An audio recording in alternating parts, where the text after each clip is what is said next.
He was cooking everybody, but talking and telling them about it. He just shook his head at me. He said, man, it's going to be a night for you. Every time he was about to make a move, he told him what he was going to do. I'm turning around saying, you little piece of Don't ever put no white dude on me because that is disrespectful. He never stopped talking trash. Never. Right. Like our coach would call timeout and we're going to do this. And like we walk on the court and Bird just looks at me and goes, no, give me the ball right there. There's a story going around where Casey Jones was drawing up a play and you guys were all in the huddle and I guess he was having a hard time saying it. Larry told him, hey, give me the ball. The rest of you guys get the hell out the way. You know, we're trying to exploit a matchup. McHale's having an amazing game against Milwaukee. I remember in Milwaukee. So we're running a post up for him against Marcus Johnson. Kevin was the one that had the hot hand. But as we all know, Larry's the man, and that's Larry's team. But KC was torn between drawing up something for Kevin because he had the hot hand and not offending Larry. So he's very upset with that, so I diagrammed the play. He says, heck with the play, Case. Why don't you just give me the ball and tell everybody to get out of the way? Give me the ball and tell all the rest of the guys to get out of the way. I said, shut up, Larry. I'm the coach here. So I set a cross screen for McHale, comes in the post, I come off a down screen, and I look up and I go, he ain't passing the ball. He's just holding the ball, like looking at McHale in the post like this, and then boom, just shoots a three and makes it. And from that time, I learned to run Larry's play, not the coach's play. So Larry just took the F over, and that was the end of the X and O's. Larry knew me since I was a sophomore, because we would go up there.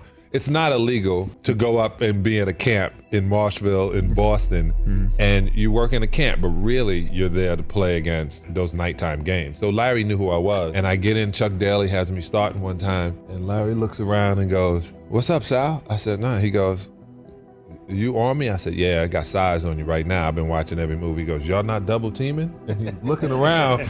I go, "Nah, it's just me, fella." He goes, "Mouse in the house, mouse in the house." And they change the play and he catches the ball, he does this, and he shoots it. He says, "Sal, you better ask for a double team, bro." I got 2 quick fouls because I'm smart like that. And he hated Bill Laimbeer. So when you got a guy that hates somebody, he's playing for entirely different. Well, I mean, everybody's seen the footage. All back line at one time, it was Kelly Tripucka, Bill Laimbeer, Kim Benson. 3 white dudes. 2 of them I ain't ever heard of. Okay. All right. We walk out on the court and he said, "Cheesy, who guard me?" And I was like, I got Kelly, I got Lamb, I got Benson. He's like, "You ain't got no brothers?" Like, you disrespecting me. That's what he said. Straight up. That's exactly what he said. He said, "Hey man, you can't put no white dude on me." Hey, That is straight disrespect, right? So check this out. So the next year we come back, I said, "I got somebody for your ass," right? Yeah. He said, "Who you got?" I said, "Robin."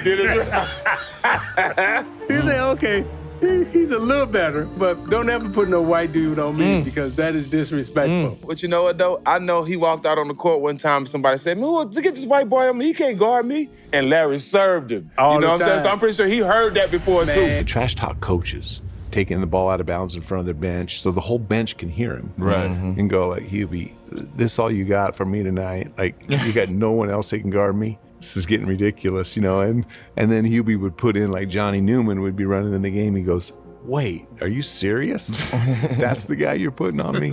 Hey, what you doing out here? You gotta call somebody else. I even heard him tell the coach, "Hey, look, coach, you better get somebody else out here to grab me because I'm killing this guy." Or he'd say, "Danny, give me the ball," or "DJ, give me the ball. I got this guy in the torture chamber down here." Why the guy was standing right there listening to him say it. We was playing Boston Celtics, so the great Larry Bird. I'm from Indiana, Larry's from Indiana. I knew about the history of Larry, but I didn't realize how he really got down. Another time that was when we was playing, he had like 42. Kent was a freshman. I was going to say, you reminded me of a story when I was talking about Bird apparently was playing one-on-one and just torching him one night. I think he had 35, and as he's shooting the ball, He told Sean Kemp that I'm the best half player that ever come from Indiana and shot a 3-pointer in his face. I'm the greatest player ever out of Indiana. And he says that right as he's shooting, and of course the shot goes in. All that, we was like, Larry Legend is at it again. That's true. It is very true, man.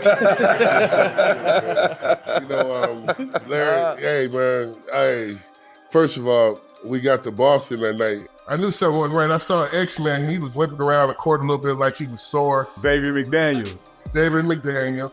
I figured he'd be all right. But I go to the game on the early bus. I get there. They say, hey, Sean, you starting tonight against Larry. I'm all for it, So, I looked in the mirror. I'm like, well, shit, man, I'm about to get this motherfucker fits out here tonight. So before the game, I was over there rubbing my hands, looking at him like, I'm about to get your ass. I was the young guy that kind of came up through the history in Indiana and kind of broke a lot of Larry Bird's records. So Larry kind of had already known about me a little bit. But unfortunately, there was an article that came out in the paper, USA Today, and it said that Larry didn't have it anymore. So he came out that night to make a statement, and I was just the prime candidate to be. Yeah. Before the game, he told me, he was like, he just shook his head at me. He said, man, it's going to be a up night for you. So what did he put up? He gave me 50 3/4. Oh, my. He was hitting everything? And he talked to me the whole entire game. What did he say? Well, first of all, he asked me to jump ball. He said, you the cat that broke all my records in high school, right? And I was like, yeah, that's me. He said, I got tonight. So every shot he was calling, at the defensive end, he would tell me, he'd be like, I'm a pump face you, get a hand warm on you, look at you, play. He was actually calling out bank shots. He would say, next time, bank shot left side, I'm gonna pump fake you, your dumb ass gonna go for it. He would tell you that, and it happened. I said, first of all, I'm gonna be so close to you. If you shoot the ball next time, I'm gonna try to rip your arm off. Being from the streets, man, I was to the point of like, look, I'm gonna foul him so hard that he's basically gonna take his will. He started shooting the ball with his left hand, man. I was trying to foul his right arm. He was shooting with his left hand. A quick pump fake, dog, and you go for that, and he got you. Man, come on, man. Making it off on me, looking at me, still slapping me on my butt and everything, man. What'd you do? Man, I had to foul out, but I was on his ass. I'm gonna tell y'all this, man. And then Larry, he actually invited me to his house that summer after the game, man. He told me, he said, that's the best defense I've seen so far, the best effort. It's like, he was like, I've had nobody play defense that hard on me. Mm-hmm. I love it. He go, I appreciate you playing out here. Then he was like, You still compete. 50 and 3/4, but that was the best effort I've seen in a long time. You come to the house and shoot around with me, then somebody might show you how to shoot the ball, young fella. Larry Legend. Straight up. No, Larry's probably the best trash talker. And the best thing about Larry now, he's so buttoned down now. He's just like, I didn't do that. Man, that guy lied. He was the best trash talker. And he denies everything. Larry Bird was the biggest talker in the league back in the day. And a lot of people say, really? They thought it was Reggie or Charles. Larry Bird talked more trash on the basketball court than anybody I've ever played against. He would tell you exactly where he was going, what he was going to do. And he did that to us in the finals. So we playing him the last play. He says to James Worthy, he says, you guys don't have to worry about it. I'm going to go right over there that corner.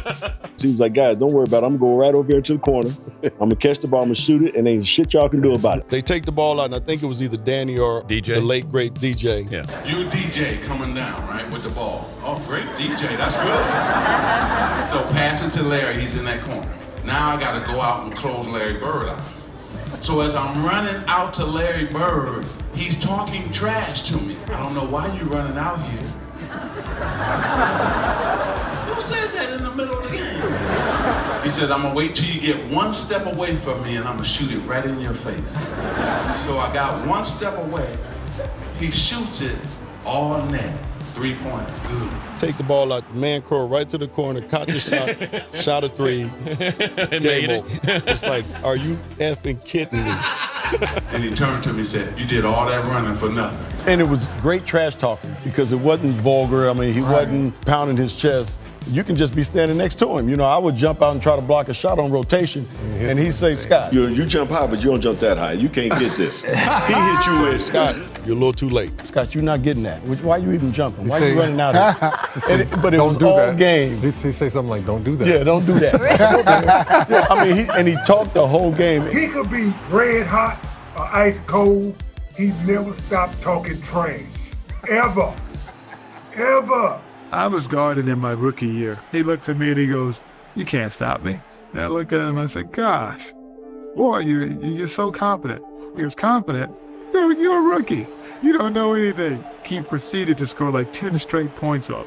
Coach took me out the game. He walks by and he's laughing. Brad Doherty told me this story. Larry Bird catches the ball in the deep corner and he steps back for a three. And before he takes the three, he's like, oh wow, he's going for the win. He's not going for the tie. Larry Bird catches the ball in the corner. I take off running out of Larry Bird.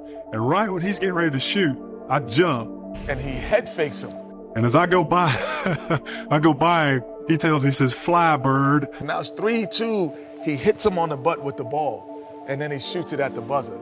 And I go right by him, he shoots the ball, it's nothing but nylon. And the confidence that hit him on the butt as he flew by him trying to block a shot. He would do a head fake, or he would do this, and the guy would turn, and he would just fake the crap out of guys. He was playing chess and everybody else was playing checkers. He was 3 moves ahead of everybody else. And you never knew what he was going to do, but you knew it was going to be something special. Bird didn't talk trash to you, Oh, my God. Bird talked trash to everybody. I wasn't around long because he was hurt when I was playing that first year or second year. But I just remember one quick thing. We were playing against him, and I think I stole the ball from him. And I just remember him turning around saying, "You little piece of." And I was like, that, to me, that was Larry Bird. And I was so happy because I'm like, that Larry Bird told me you're a little piece of. You know what I'm saying? Like, they came back and told Chambers, I know you guarding me, and I want you to know something. There's only one man that can guard me, and that's God. Now think about that for a second. Think about the confidence and the arrogance it takes to make that statement. I always tell the story about Larry Bird. I remember him, he was cursing under his breath.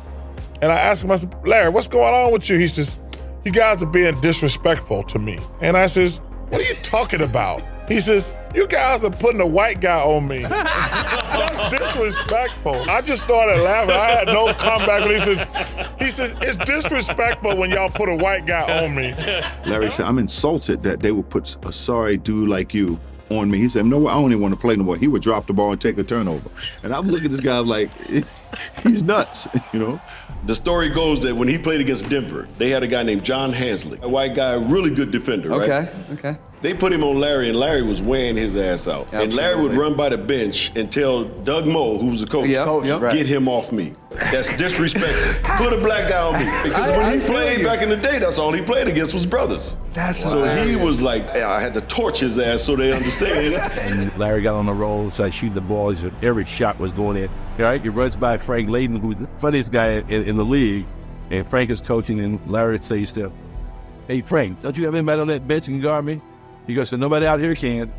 Frank looked out of the bed and goes, no. He was the originator of getting in your face and talking trash. And then you sit there and you go, this guy up in my face talking noise. He ain't that fast, he's slow, but he knew how to aggravate you, agitate you enough to get you out of your game. They used to talk so much trash, man. So I remember we playing them in the elimination game in Joe Louis Arena. And, you know, end of the game, they up like 8 or 9. They done won the series.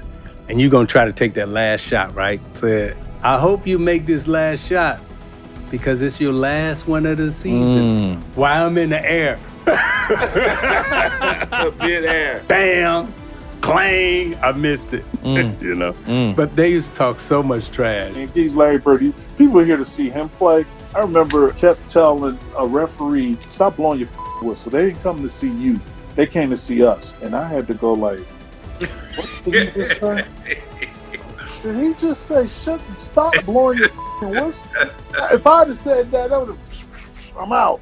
But when I say that he cussed his ref out, saying ain't nobody come to see your punk ass, stop blowing the damn whistle. I'm like, what? We're playing a game down in Atlanta, and this is how long ago this was, because Atlanta was a good team. And we are getting hammered. We were just getting killed. We're down 25 at the half, and they're all trash talking, and fans are throwing stuff at us, and they're going, we're going to kill you, Celtic, Bird, McHale, Parrish, DJ. You guys are all frauds. What are you talking about? So we come in at halftime. We're just sulking in there with tails between our legs. We walk in, we're sitting in the locker room, and Casey Jones, our fantastic coach, he walks in, he looks at us, looks at his watch, doesn't say a word, walks over to the cooler, pulls out a beer, pops the beer, goes and sit down, pounds down the beer, just sitting there, looks at us, goes over to the cooler and gets a second beer, pops the beer, pounded it down, doesn't say a word. Looks at his watch, looks around at us, goes and gets a third beer, does the same thing, and then he gets up, looks at his watch for the final time, and he says, let's go. So we go out there and we're warming up to start the third quarter. And you watch an NBA game, nobody wants to ever take the ball out of bounds because they know they're never going to get it back. Larry Bird always took the ball out of bounds.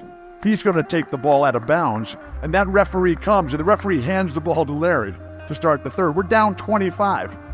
Larry takes the ball and pushes it back into the midsection of the referee so that he can't get away. The referee is like startled, staggered. What's going on here? We're all right there, right in front of the Celtic bench.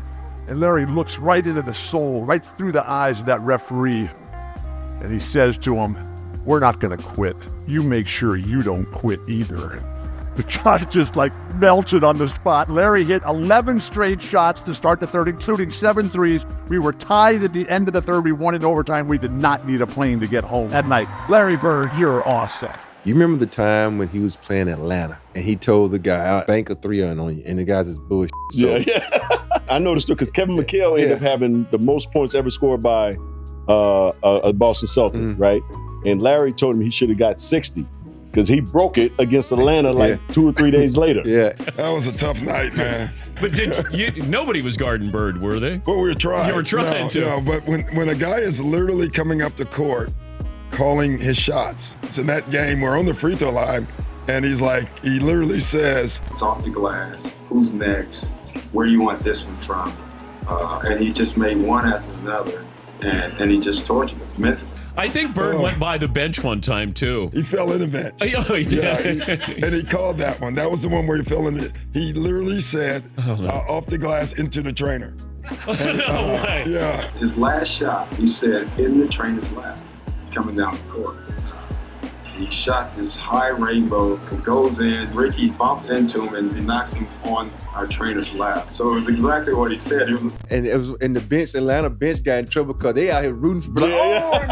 You can see it. I mean, if you go back and look at the tape, you can see the bench. Every shot he made, they're going crazy. Yeah, it was the best film session. Every time when I see Mike, we still laugh. God, it was the greatest film session ever because back then, you watched the real game and just went, with a video, and Mike rewound the celebration 20 times.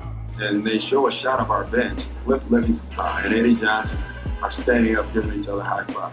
I mean, everybody was entertained by this. Even the guys on the Atlanta bench. They got fined for that, I heard. Yeah. Watch the reactions on the Atlanta bench.